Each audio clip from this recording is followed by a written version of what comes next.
Every day, man, my children get home from school, true story, and they have to do a crossword puzzle immediately. They have to read for 15 minutes and they have to write a paragraph about what they read. And it's not about them doing it right now. It's about when they're 23 and they're in a stressful situation and they can control their brain. Because fight or flight is what all that throws us off, man. We all emotional beings. Emotion is energy in motion. And if you can't control the energy in your body, you're going to do something stupid. But if you learn to tame it down now at a young age, when you're 30, it'll all come back together. So all I'm doing is planting positive seeds right now.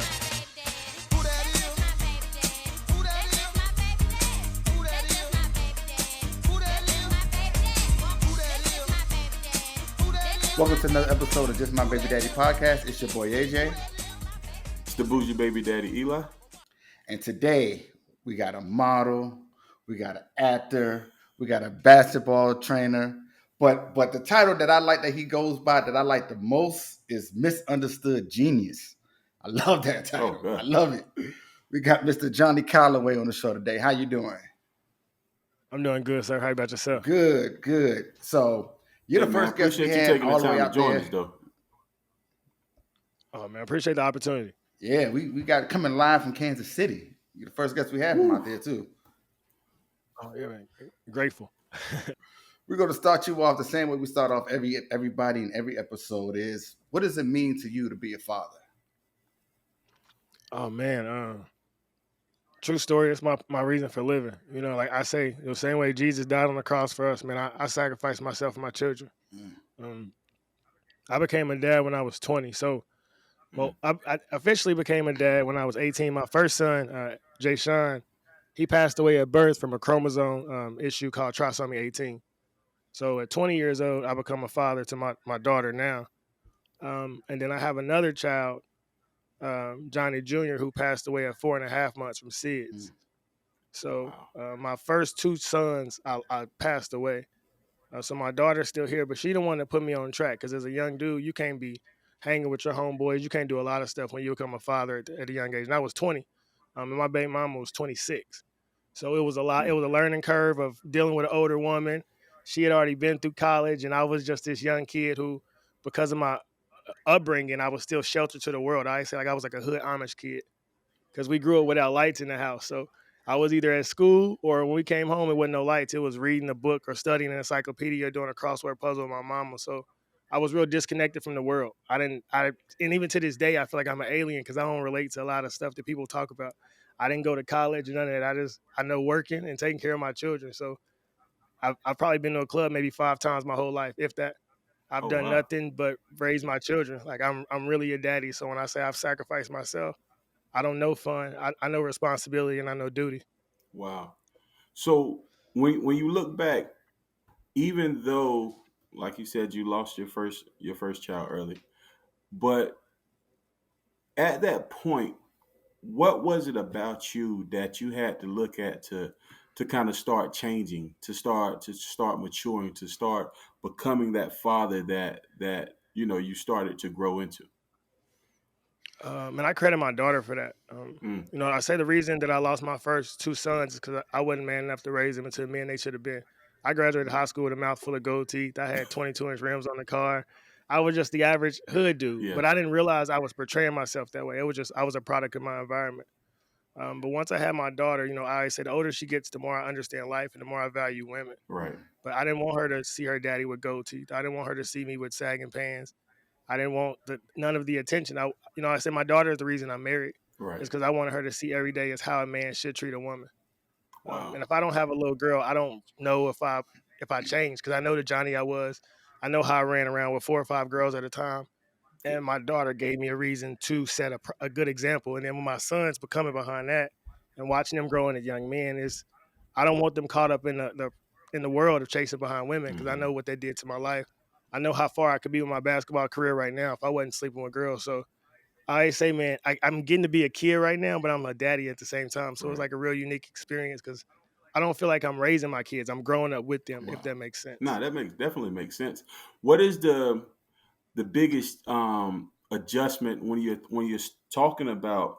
See, you're developing a unique relationship with your children, like you said. When you say you feel like you're growing with them, but what are some of those things that along the way are are capturing those moments? What's helping you capture those moments to recognize that, look, not only am I raising you, but I'm growing with you? What are those things that you realize that you're growing in? Uh, in all areas. I had a really good relationship with my mom and dad. Even though they had crazy domestic violence between each other, man, they both treated me like God. I ain't ever been yelled at. I ain't ever been whooped. So it was just already, I've always been coddled as an adult.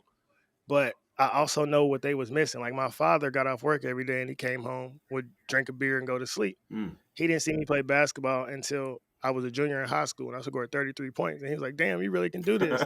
Versus with my kids, I'm outside every day, like 7 days a week. And we playing in the snow, or we playing in the rain, or we doing something together Right. to foster that relationship. Because I understand if you don't have that relationship with your parents, you're gonna turn to the world and the world don't care about you. Mm. So, Mm. everybody, that's why I say my perspective is so different because so many black kids, they grew up with just their mama. And they say, my mama worked 2, 3 jobs. My mama did this. My mama never had a job my whole life. We Mm. were on Section 8 and we were in poverty a lot of times and didn't have lights, but I had a mama. I mean, from the time I woke up, she was there. When I got home from school, she was on the porch. Dinner was already ready. So, as a kid, I hated it because I couldn't do dumb stuff like my friends after school. Yeah. But looking back, man, I had a real mama. Like I had a mama where if I was sick, she was touching my forehead at 3 a.m. and bringing me a cup of NyQuil type stuff. You know what I'm saying? Yeah. So I credit the way I'm able to raise my kids is because my mama didn't work. My whole life, my mama never had a job. She was a mama, but it really helped me be a good daddy, if that makes sense, because I feel like I'm Mr. Mom sometimes to my children. So what are some of the main things that you got from her, other than it, like you said, it sounds like she was there, but what are some of the other the things that you implement into your parenting? Like what are some of those major points? I put everything from their point of view. I don't feel like I'm the leader. It's my job to just coach, guide, Mm. if that makes sense. So our conversations are always open minded. What did you learn? What do you see in X, Y, and Z? Because everyone thinks, but no one thinks. And a lot of individuals today are lacking critical thinking skills. So I don't want my children to think the way their father thinks. I want them to be able to use their own brain and their own mind. So that's the biggest thing I got from my mom is just being intelligent, being able to speak in a room and look somebody in the eye and not be fearful. Right. I tell my children, nobody's better than you. They were just born before you, but you got the internet, so you got the cheat code.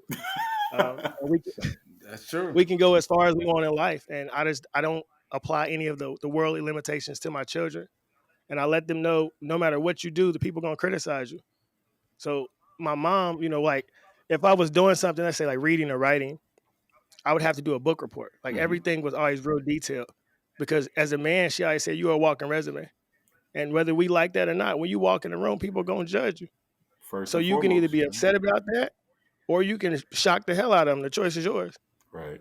And that's what I raised my kids. I mean, right now they all, my oldest is 12, but they know what they want to do in life. And I tell them school is a big old block that's in your way. Mm. Nobody likes it. Figure out how to push it out the way to get to your goals.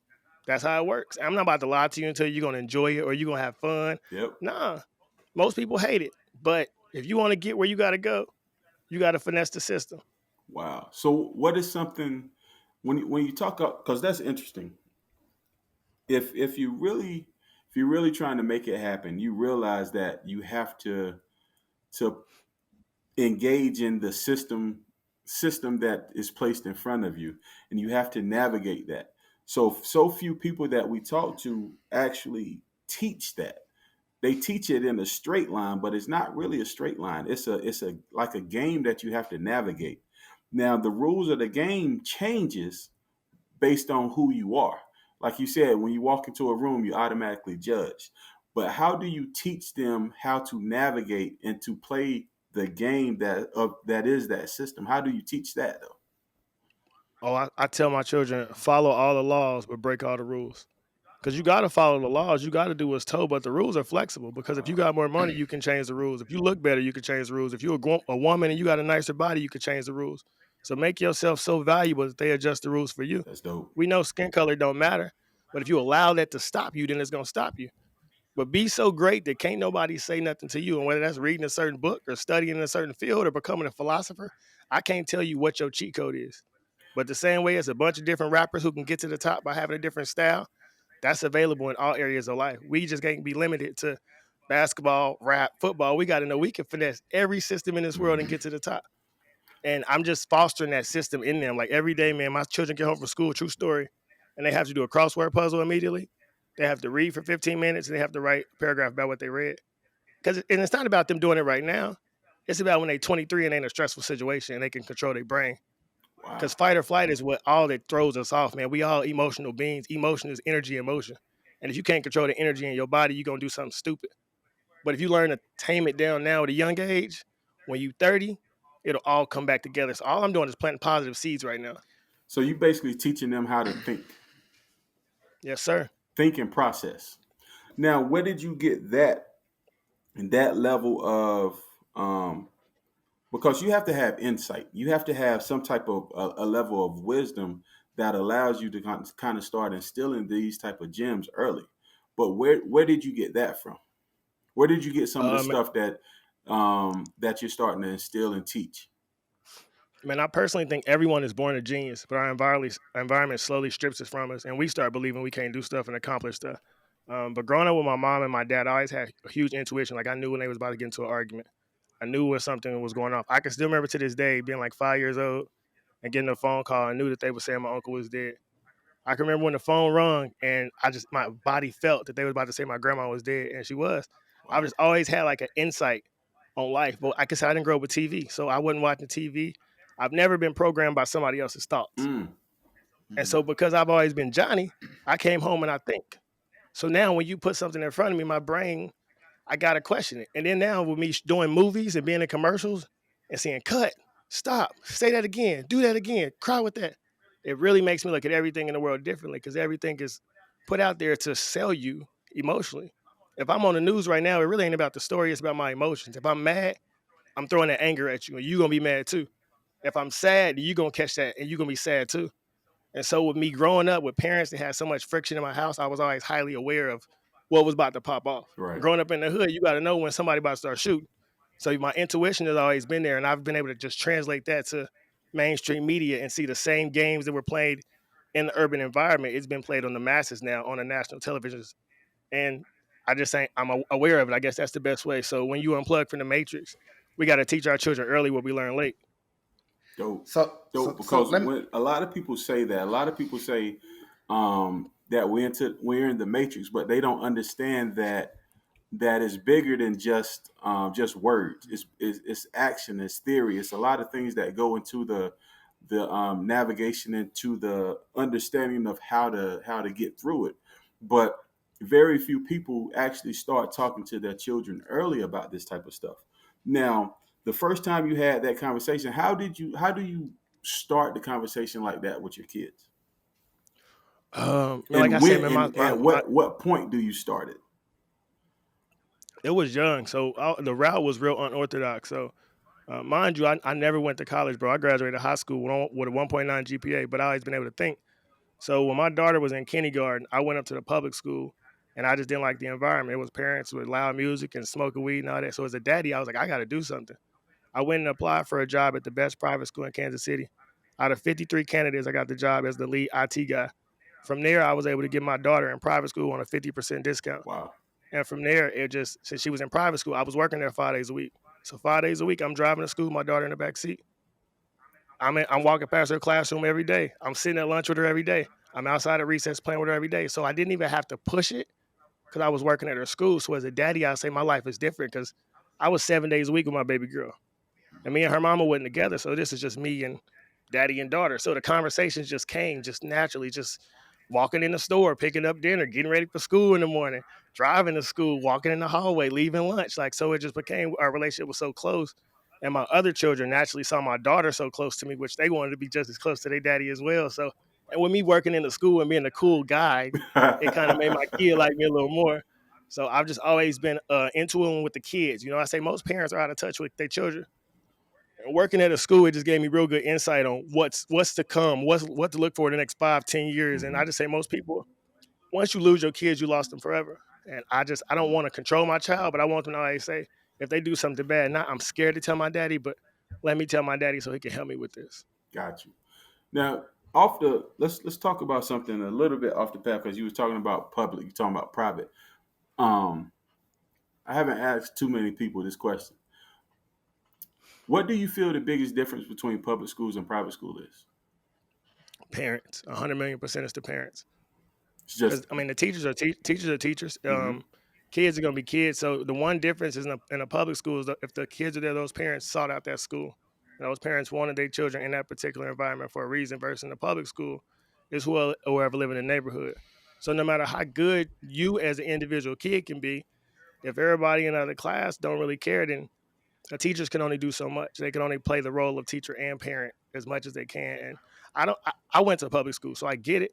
But Right. when my daughter was sitting in that classroom, it was 23 kids versus in that private school, it was 12 kids. So her teacher was able to pay more attention to her, which helped her flourish a little more. Mm.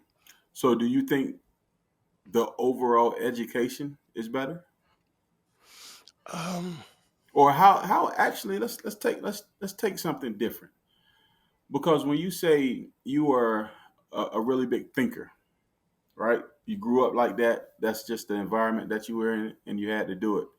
What do you feel about the curriculum of small classes?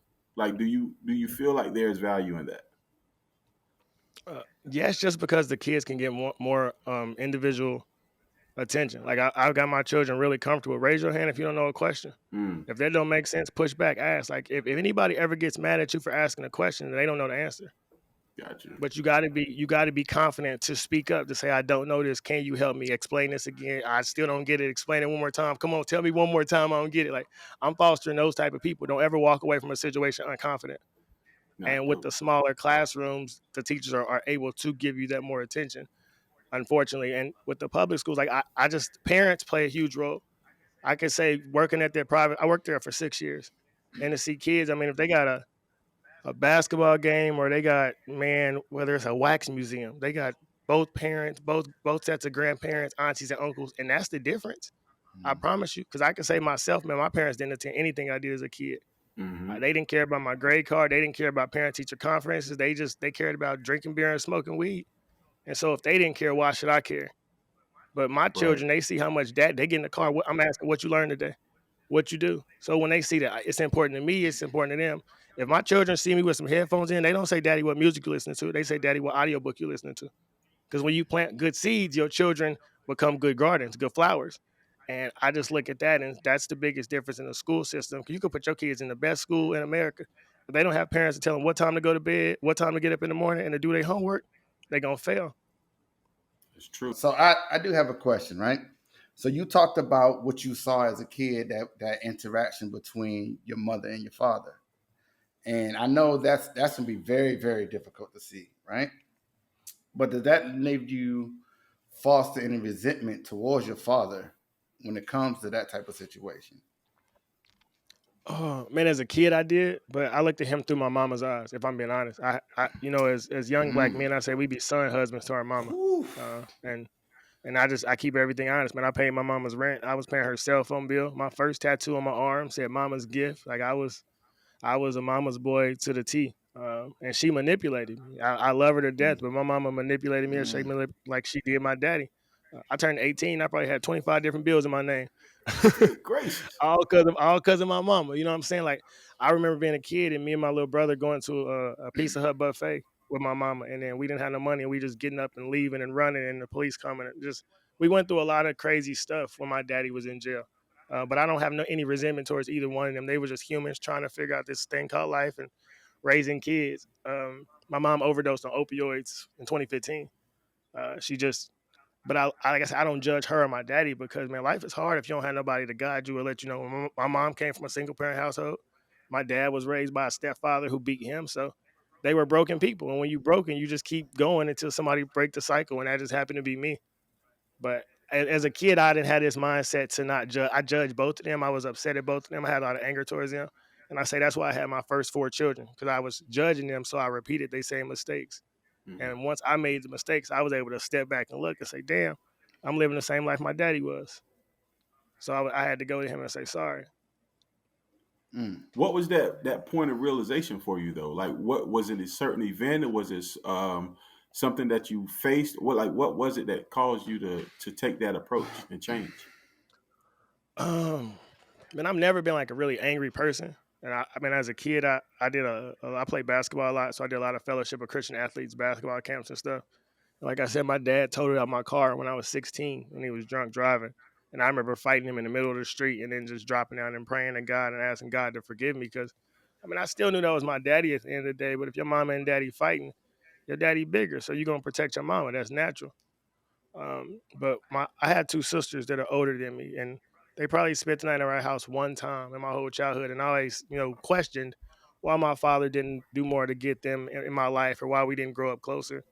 And then I became a father and I had two kids. My baby mama said, all right, well, I'm moving to Memphis. And then she moved to Memphis and moved to Texas. And I, w- I was in a stuck position because I had to be a father to the children I had. But I had these other kids. And that kind of gave me insight to my father where he was raising me and my brother. And yeah, he wanted to raise his daughters, but he can only do so much with dealing with the limitations of women who don't want to cooperate. And so me being in that exact same position as him, it gave me insight on why he was like, you know what, I gotta raise what's in front of me, and I can't keep fighting with this other woman. So, I always say until you make the unconscious conscious, you'll keep repeating over and over again, and you'll call it life. And I always say that everybody has two lives, and the second one begins when we realize we only have one. Mm, And I can leave my children as much money as I want, but if I don't teach them nothing, they're just gonna be some rich dummies. Mm. And that's just where I am in this world. I see this system. I know as a black man, no matter what you say, no matter what you do, you're gonna be criticized. And I'm comfortable with it. I'm cool with standing on my own 2 feet and standing by myself and dying by myself. But while I can go, I'm taking many people as out as I can, and I'm leaving all the knowledge and the wisdom for my children. Because that's all we can do is leave generational wisdom. I don't care about the wealth, because anybody can get some money. You can lose a bag and get another one. But that brain is valuable. And if you don't learn how to think by a certain age, you stuck forever. mm. And now you also have children with your wife. So how Yeah. different is it the raising of your children with your wife as opposed to the previous children you had? Oh, it's beautiful, dog. Like having children that are planned and you wanted them. It's different because your hardships are different, your battles are different. I'm not fighting with parenting styles. It's natural order of man over woman, woman over children. It ain't no pushback. And where I am now, I don't have that issue with my baby mamas either. Like I raised the children, they go through me, but I had to grow into a man. I met my baby mamas when I was still a kid, and I didn't want children. I was trying to figure myself out, and I think that happens to a lot of us as young men. We are forced into situations before we're ready for them, and life don't forgive. You a man. The minute you look like you a man, and we don't know that. We don't understand that society don't give you a second chance to make a first impression. And I learned that the hard way with sleeping with the wrong women and having children. And I had two choices: I can run away from my mistakes, or I can raise these kids to be the best humans they could be. And that's just a sacrifice I've made. But raising children, my wife, man, it's 100,000,000% different. I couldn't uh, even try to put it in categories because I know what it's like to you can't pick your kids up from daycare. You can't see your kids. You can't talk to your kids. I done been blocked from talking to my I mean, I done been through the works. So when I say I understand men and why they walk away on their families and why they quit, I get it. But it was just something burning inside of me that I couldn't know that I had children in this world and they didn't have their daddy. Like true story, all my kids got my initials. My name is Johnnie Calloway. All my kids are JC.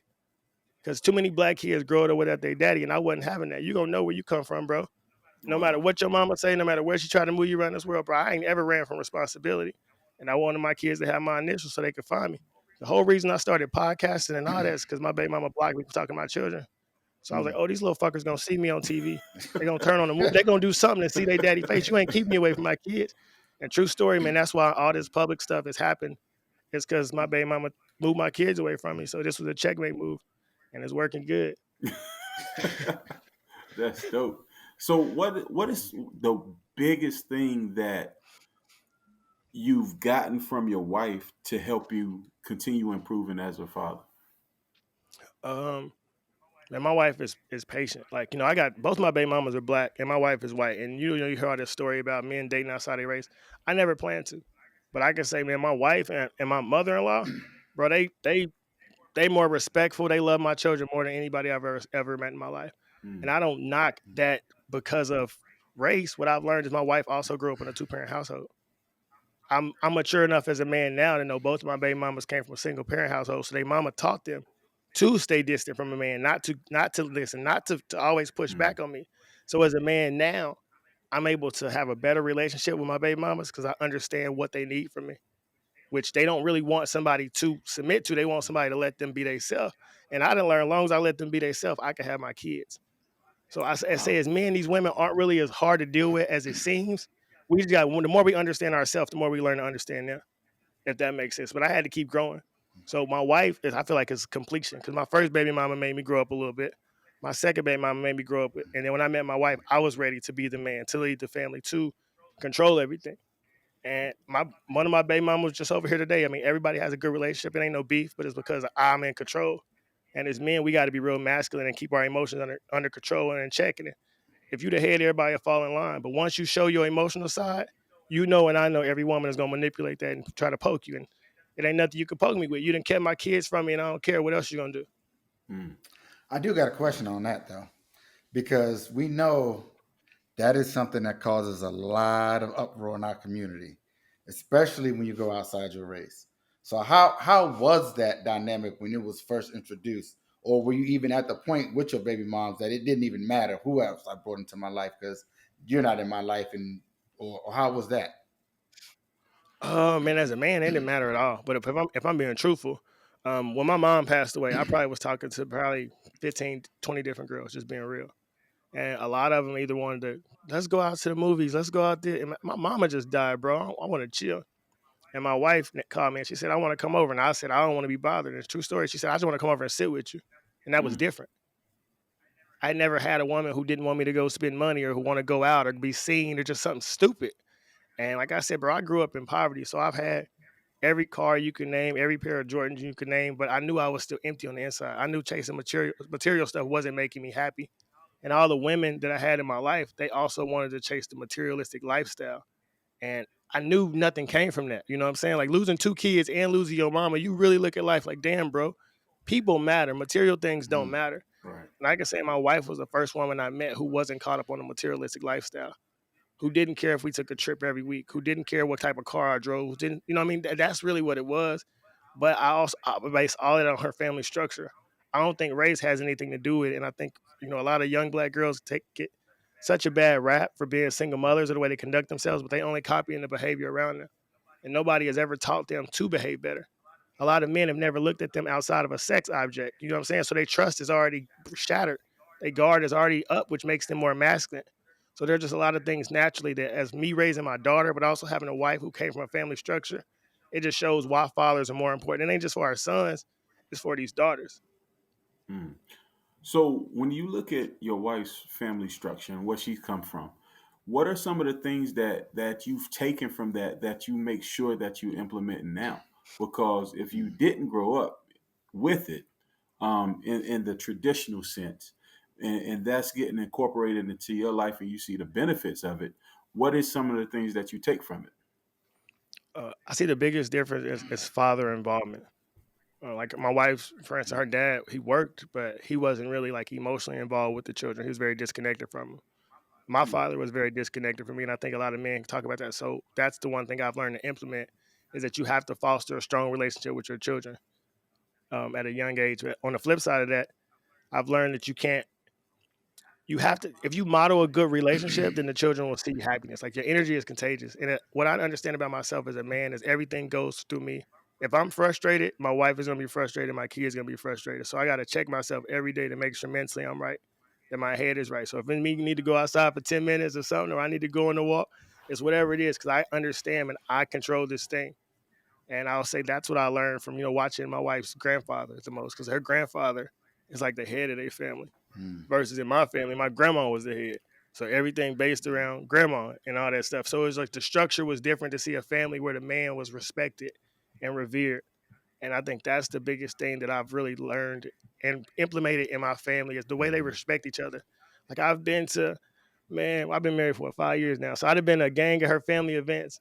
And ain't nobody cussed each other out. Ain't nobody pulled a pistol out. Ain't nobody wanted to go outside and fight. Versus my daddy, bro. True story. I want to say, what was the last holiday just passed? My daddy had called me like, man, your Uncle Lawrence was tripping. I was about to go upstairs and get my pistol. I'm like, daddy, bro, chill out. Like, I think that's one of the biggest differences. You don't have that family reef or that family like that dysfunction, which I don't knock it. I mean, we all humans, you know what I'm saying? But to raise my children away from that, it's something I do value. I don't want them raised around guns being pulled and people cussing each other out and all that. Mm. So one thing on that, so I listened to you describe the male's role, and it has a more traditional sound to it, right? With the man being the lead, the man um, laying the foundation. Did you always believe that, in the sense that that's how things are truly defined, or is there any flexibility in that from your perspective, or is like, nah, that's just how it should be, through and through? Uh, yes and no, because I watched my daddy get up and go to work every day. We never had a car in my whole childhood, but rain, snow, 100 degrees, 2 degrees. I watched that man get up, walk to the metro stop, catch the metro to work. If the metro took too long, I watched that man just walk. So as far as that work ethic and being able to do anything for your family, that's where I got it from. Mm. But him and my mama was a team. And when they were good, they were good. When they was bad though. But it was definitely a lot of balance that, with him working, she did the other half of the load. And even with me and my wife, everything is, we are a team. Now there's certain things that the man is gonna handle and there's certain things that the woman is gonna handle. But there is flexibility in the middle because you need each other. I'll never say that it's not needed, but there is some times where if somebody bang on the door at 3 a.m., that's me. You know what I mean? That's my job. That's my role. Same time, So there's certain situations that when I was a kid, the neighborhood drug dealer got shot on my front porch, and when he was shot like 4 times, he was banging on the door, and my daddy got up and opened the door, and he fell in the front room. Versus my mama wouldn't have been in that situation. You get what I'm saying? So Yeah. there's flexibility in all areas of life, but there's a lot of stuff that if somebody got to die, man, the man got to be willing to step up and put his life on the line for his woman and his children. The Yeah. reason I asked that question though is because if you catch a lot of narratives that are painted, it's so prevalent that people say everything is being blurred. The lines are being blurred as far as gender responsibilities and stuff like that. And I'm always curious to get somebody's perspective on how they feel about that, because like I said, the it's painted so vividly that men are not acting as men anymore, and I'm just always want to hear. I would have totally agree, but I think that's a lot of men are raised without fathers, and they haven't Mhm. seen a positive image. Like I could think of Hmm. a bunch of times, even though I grew up with my mom and my dad, I heard her say a million times, "Your daddy ain't ish, your daddy ain't." Mm, I've heard that myself. So when my mama saying it about my daddy, that taints my image of him. My 6 and 7 year old, they were in Texas. They done heard so much bad stuff about me. We live in an environment where the kids are negative seeds are planted in their heads about their fathers. But you say something about somebody's mom, and it's time to fight.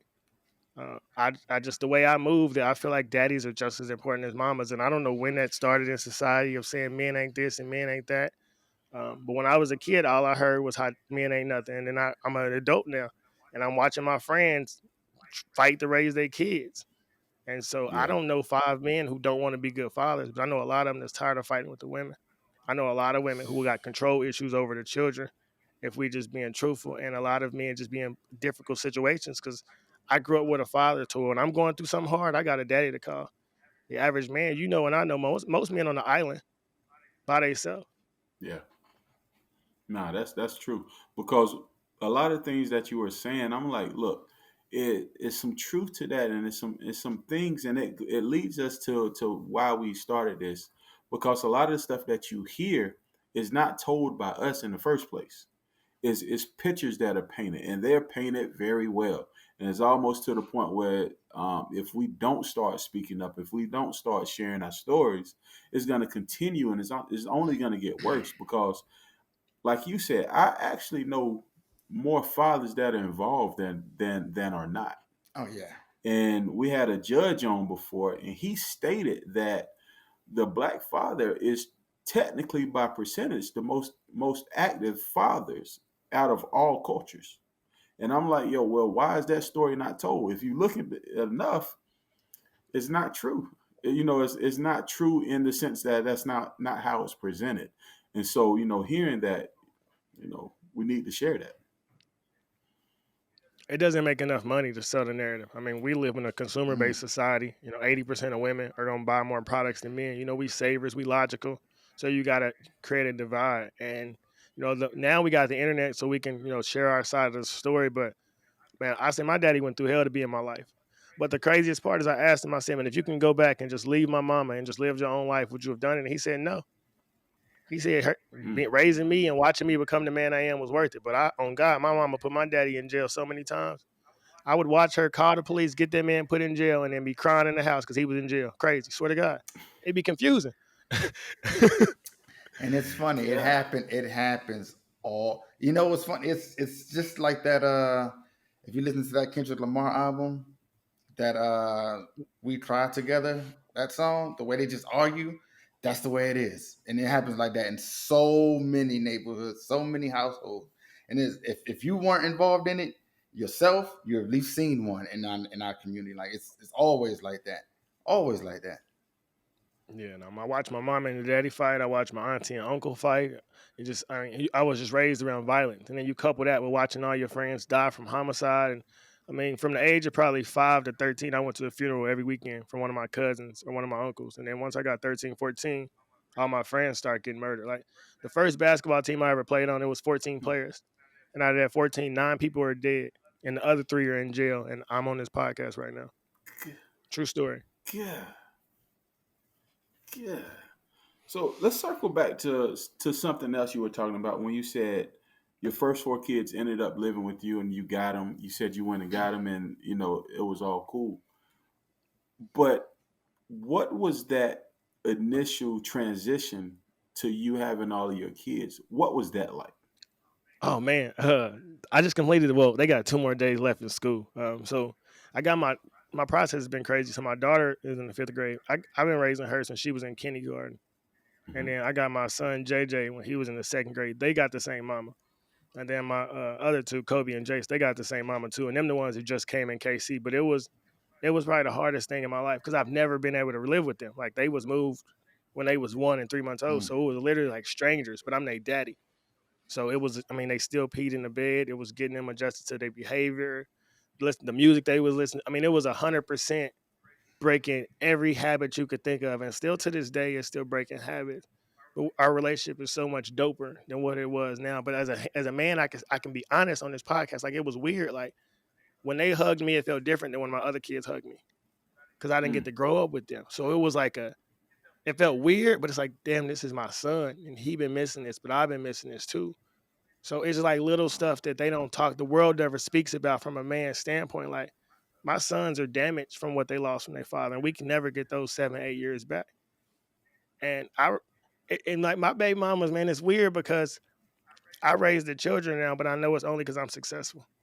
I know it's so many other men who trying their Mm. hardest, but they still won't ever get to see their kids because they face on the TV. I know the reason that my baby mamas is cool is because you turn on a Nike commercial and you see me. You go to MLB.com and you see me. And so that's Yeah. the unfortunate part to why I speak about men because everybody don't get to be the person I am. And a lot of children are hurting. And one thing I can honestly say, it didn't hurt me not seeing my kids. It hurt them. I'm fine. I was able to stay in shape and eat healthy and read more and become the better version of myself. But they had to grow up in a toxic environment. They didn't watch their mama argue with how many different boyfriends. My son, my 7-year-old, called me and told me his mama's boyfriend called him. And I called my baby mama and she said, "Why you calling me so early about something like that?" Like when I say I done had to learn to swallow my pride, but as a man, you gotta make the bed you lay in, and you reap what you sow. And I just always planted positive seeds with my kids, and knowing eventually it would come around. I didn't know I was gonna get them when they were 7 or 8. Swear to God, I had just threw my hands up in the air and was like, "Man, I'm done trying." Wow. But they went too hard on their mama to where she was done raising them. Uh, so I Wow. just, but no man, the adjustment was weird of not having them their whole life, and then just pop, here goes some 7 or 8 year old boys, dealing with their anger, dealing with them, not knowing what type of foods they eat. Just it was a whole different struggle, but it's beautiful because now the bond we got now, it couldn't be changed. Like it ain't nothing that she could do because you've been away from me their whole life, and all you've been able to do is paint a negative image of me. But all they have is the 3 months with me, the 2 months with me. So it worked in my favor better than what I ever could have thought it had. Versus if me and her were together and they was watching us fight and watching us argue and having to pick a Yeah. side, like me and my brother did, because we had to pick mama's side or daddy's side. They had to watch mom and daddy be 12 hours apart. and watch mama fight with all these other men and watch daddy run around and play basketball with us all day. So I just say God had a plan bigger than I did. Wow. So did you find yourself having to or attempting to overcompensate at any point along this journey? Nah. If anything, I say the biggest issue is setting a good example. I'm up at 3, 4 in the morning, working out, reading books, drinking water, meditating. I'm just really mindful of the example I set for them, if anything else, because I understand the world is against them, and I tell them, and the older y'all get, y'all gonna understand, ain't nobody got your back like your daddy. And so I think them being able to be took away from me, understanding how easy it is for women to take children away from you, I don't have to overcompensate. I don't have to pretend. I don't have to try harder because they know just like I know. Everybody, the world want us away from each other. What they tell you, if they old enough to understand and they're like, everybody wants me away from my daddy. It must be something about him that's good. Oh, So I got a question. What is the biggest thing that you try to? Is there anything that you do differently with your boys than you do with your girls, as far as what you try to instill in them?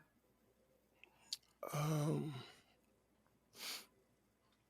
yes and no, because I mean the overall principles of respect and morals and self confidence, that's interchangeable. Yeah.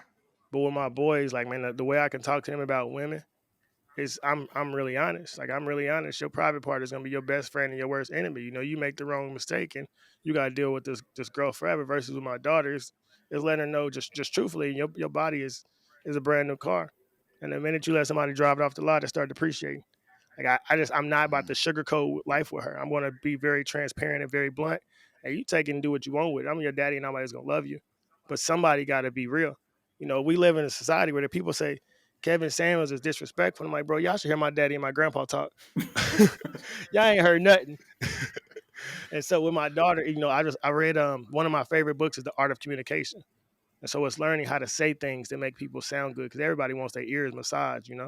So with a dad, I've just learned to be very honest with my daughter, but at the same time say it in a way where it's easy for her to digest. wow. Did that take a lot of practice? Um, as I say, man, I had her when I was 20. So I've been growing up with her. So when she was 2, I was 22. When she was 4, I was 24. So my whole life I've been looking at her and it's like, damn, this is the problem with so many women is they've never been treated like this. Nobody has ever loved them and helped them grow.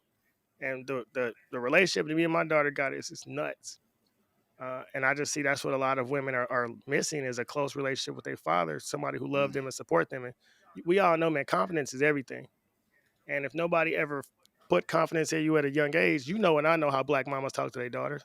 Every girl I've ever met wanted to get the hell away from their mama, That's just being true. truthful. But talk And to they was them. coming to my house so I could sleep with them. I wasn't trying to, and that's why I say as a man, I was in the wrong because I wasn't trying to help them be better people or deal with their trauma. I was just trying to knock them down. So I Mm-hmm. can't be mad when they upset with me and keep my kids away from me. That's why I say all of it comes from if you don't come from a strong foundation, you're gonna keep repeating the same mistakes. Got you. So let me ask you another question. You had a child young, and that happens to a lot of people. A lot of people have children young. What advice would you give to a new young father out there? Oh, man, if you got one, stop. uh, but truthfully, man, you gonna uh, just get ready for life change. Like I said, you gotta give your life up to be a parent. It's an adjustment. You don't know what's gonna come with tomorrow. And we all think we control life, but as soon as you can just surrender and understand, man, the universe is in control.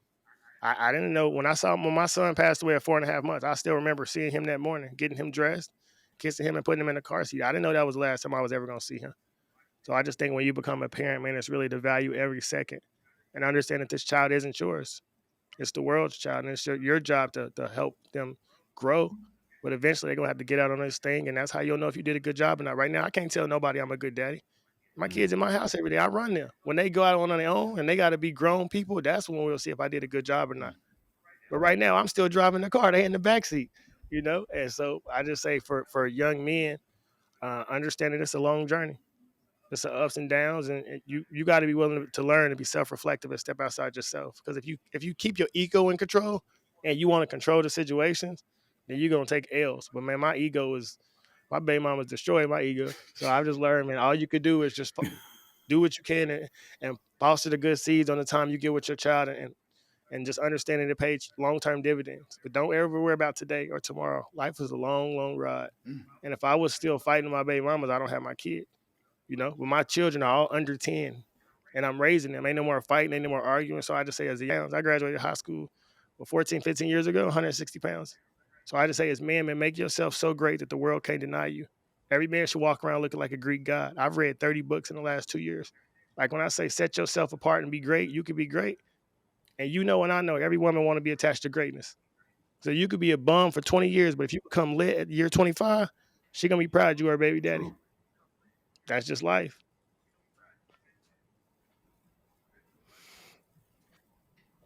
Dope. So when you being a father of seven and you want to look back on your time, what do you want your legacy as a Follow father to your be? heart, man. I don't want my kids to be anything but the purest version of themselves. I don't have any desires for them. I don't have any goals. I don't have any dreams. Just to be confident in who you are as yourself. And to watch them grow is beautiful. Because 7 children, I say most people when they have kids, man, they say he looks like me or she looks like me. But man, my children, bro, true story. They taught me my flaws, my insecurities, my doubts, my weaknesses. They exposed everything that I saw in myself that I knew was there the whole time, but I thought the world didn't know. But when I had to look at my children in the face, I was like, I can't be this unconfident and expect them to be tough. How am I gonna be soft and want my kids to be hard? Like I really had to stop pretending I was something, and I really had to put up or shut up and become Mm. that. And I think we live in a world where it's easier to talk. Everybody can talk, but where the doers at? And I've just learned, just do something every day and just every day, and then Mm. just God to bless you. But you got to be willing to get up. I always say, man, that's enough worms for the birds, but they ain't getting dropped in the bird's mouth. The birds got to go look for them.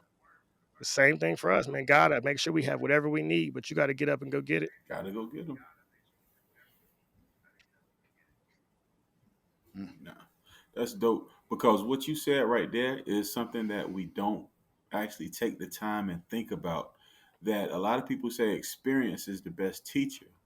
But outside of that, what you just said, if we honest, our children teaches us a lot that we never pay attention to, and if they force us to open our eyes and be honest within ourselves, because sometimes when you sitting there, you had a rough day, your kids can be that sunshine, or Mhm. if you're going through something, they can say something that sparks a thought, or they can do something that might not even be the most positive thing, but it teaches you, like, well, what am I teaching them? So it causes you to kind of do a lot of self inventory and reflection. So yeah, you're right, you're constantly learning, Yeah, you're no, man, I'll constantly get on my growing. kids So about now for doing you to something say wrong, and that, then my super brain dope. is in me like, man, did I get on them too hard? Could I have did it? Could I have said that a different way? Could I have came at them in a different way? Yeah. What fear did I put in them where next time they make a mistake, they won't want to tell me? Because you got to always be evolving in yourself. If I'm not becoming a better parent, how can I expect them to become better children? So it's same with my wife. She can't become a better wife if I ain't becoming a better man every day. I Nah, put it on that's my dope. shoulders that I got to grow. If we in a car, I'm the driver. If we climbing the mountain, I'm the head. And I've just accepted that responsibility. But life is duty. We get caught up in the concept of love. I ain't saying I don't believe in love, but as a man, it's duty. I was young and ignorant when I had them kids, but it's my job to raise them. And I accept the responsibility. And I just think as men, we got to start accepting responsibility for the things we do. Mm. Dope. Well, look, man, for you to sit down with us, talk to us, we really appreciate it. But before we get out of here, is there anything that you wanna tell the people about, where they can find you, Man, what you got going Instagram, on, Johnnie Calloway anything Singer, like that? YouTube, Johnnie Calloway Singer, Twitter. And that's really it. I'm in that new Nike commercial, so that'll be circulating around. But I just want everybody to chase their dreams, man. I always say that the little kid inside of us, we all had something we really liked when we was a kid. I remember watching wrestling. Shawn Michaels my favorite wrestler, dog. There's just a lot of stuff that's still inside of us that never go away.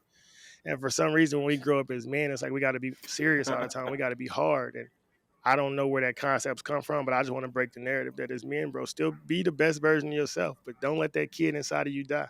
Laugh every day, smile every day, and find something to be grateful for.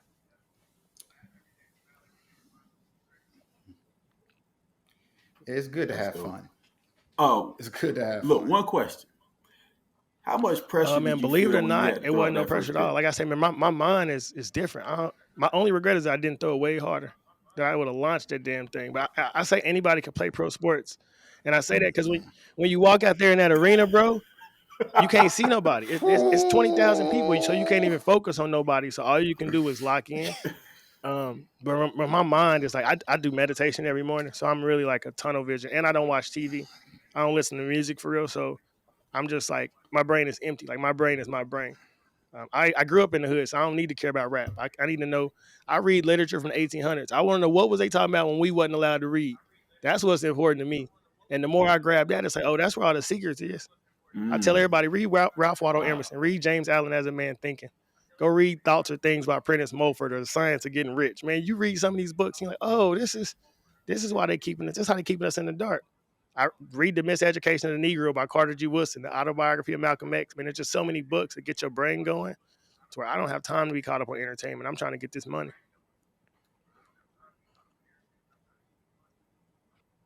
Dope, dope. Well, look, man, we like I said, we thank you, man. A lot of the stuff that you said, people need to hear because your story is one that a lot of people will be able to pull something from, to learn, to Mhm. grow, to Oh no, to man, I implement. come back anytime. And we The goal is appreciate to get all the your message time, far bro. and wide, man. I want everybody to understand that they are born genius. You just got to unlock it. That's why when you hear it and you hear you great, you're like, damn, that's true. Because we all know we dope. We all know it's something inside of us that can't nobody else in the world do. But if nobody ever tells you that, how do you Yep. know it?